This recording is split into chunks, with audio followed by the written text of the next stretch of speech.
त्योहारों के देश का एक और त्योहार है मकर संक्रांति। इस एक त्योहार को देश के विभिन्न हिस्सों में अलग अलग नाम से मनाया जाता है। कहीं इसे मकर संक्रांति कहते हैं तो कहीं पोंगल। लेकिन तमाम मान्यताओं के बाद इस त्योहार को मनाने के पीछे का तर्क एक ही रहता है, वह है सूर्य का उपासना और दान। आज मकर संक्रांति है तो चलिए जानते हैं इस पर्व से जुड़े कुछ विशेष बातें। सूर्य का मकर राशि में प्रवेश करना मकर संक्रांति कहलाता है। संक्रांति के लगते ही सूर्य उत्तरायण हो जाता है। मान्यता के अनुसार मकर संक्रांति से सूर्य के उत्तरायण होने पर देवताओं का सूर्योदय होता है और दैत्यों का सूर्यास्त हो जाता है। दैत्यों का सूर्यास्त होने पर उनकी रात्रि प्रारंभ हो जाती है। उत्तरायण में दिन बड़े और रातें छोटी हो जाती है। महापर्व संक्रांति पर्व एक है, रूप अनेक है। सूर्य की मकर संक्रांति का पर्व का दर्जा दिया गया है। उत्तर प्रदेश में मकर संक्रांति के दिन खिचड़ी बनाकर खाने तथा खिचड़ी की सामग्रियों का दान देने की प्रथा होने से यह पर्व खिचड़ी के नाम से प्रसिद्ध हो गया है। बिहार और झारखंड एवं मिथिलांचल में यह धारणा है कि मकर संक्रांति में सूर्य का स्वरूप तिल तिल बढ़ता जाता है, अतः वहाँ इसे तिल संक्रांति कहा जाता है। यहाँ प्रतीत स्वरूप इस दिन तिल तथा तिल से बने पदार्थों का सेवन किया जाता है।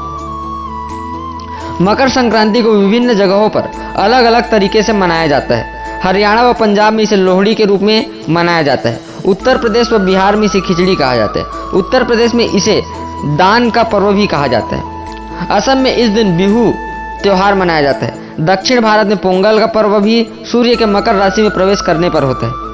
वहाँ इस दिन तिल चावल दाल की खिचड़ी बनाई जाती है। वहाँ यह पर्व 4 दिन तक चलता है।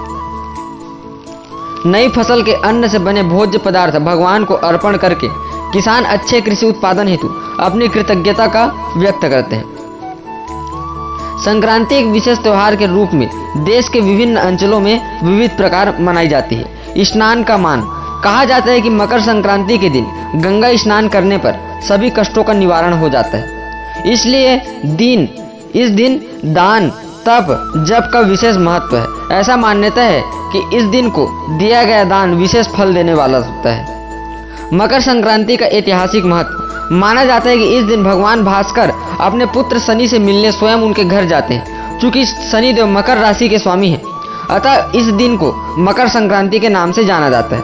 महाभारत काल में भीष्म पितामह ने अपनी देह त्यागने के लिए मकर संक्रांति का ही चयन किया था। मकर संक्रांति के दिन ही गंगा जी भागीरथ के पीछे पीछे चलकर कपिल मुनि के आश्रम से होकर सागर में जा मिली थी। मकर संक्रांति से प्रकृति भी करवट बदलती है।